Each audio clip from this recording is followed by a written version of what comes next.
এই বাচ্চাটার কথা কেউ মনে রাখবে না। 3 মাস পরে, 6 মাস পরে, 1 বছর পরে আরো নতুন ইস্যু আসবে, আরো নতুন পাপ হবে, আরো বড় বড় ঘটনা ঘটবে। এরপরে মানুষ এই বাচ্চাটাকে ভুলে যাবে। এই বাচ্চাটা কি তার মৃত্যু যন্ত্রণা ভুলতে পারবে? তার সম্মানহানি ভুলতে পারবে? তার পিতামাতাকে ভুলতে পারবে?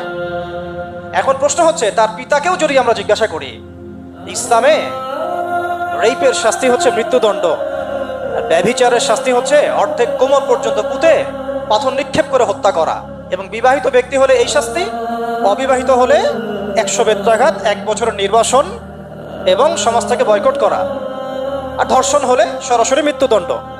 3 মাস সময় লাগার কথা না, 3 দিনের মধ্যেই করা সম্ভব। এটা শরিয়া আইন, এটা আল্লাহ রাব্বুল আলামিনের শরিয়া বিধান। এখন তারাও কি এটাতে রাজি হবেন? যারা শোক প্রকাশ করছেন তারা কি এই বিধানটা কার্যকর করতে রাজি হবেন? ধর্ষককে সবার সামনে প্রকাশ্যে মৃত্যুদণ্ড দেওয়া হোক, শরিয়া আইন কার্যকর করা হোক, রাজি হবেন না। কারণ আপনারা বলবেন এটা করতে গেলে বাংলাদেশ থেকে মৌলবাদী রাষ্ট্র হয়ে যাবে। তো সমস্যার গোড়ায় আপনারা যেতে চান না, ডালপালা নিয়ে নাড়াচাড়া করেন। জেনা ফ্রি মিক্সিংটাকে উন্মুক্ত করে দেওয়া হলো, ছেলে মেয়ের অবাধ বিচরণটাকে উন্মুক্ত করে দেওয়া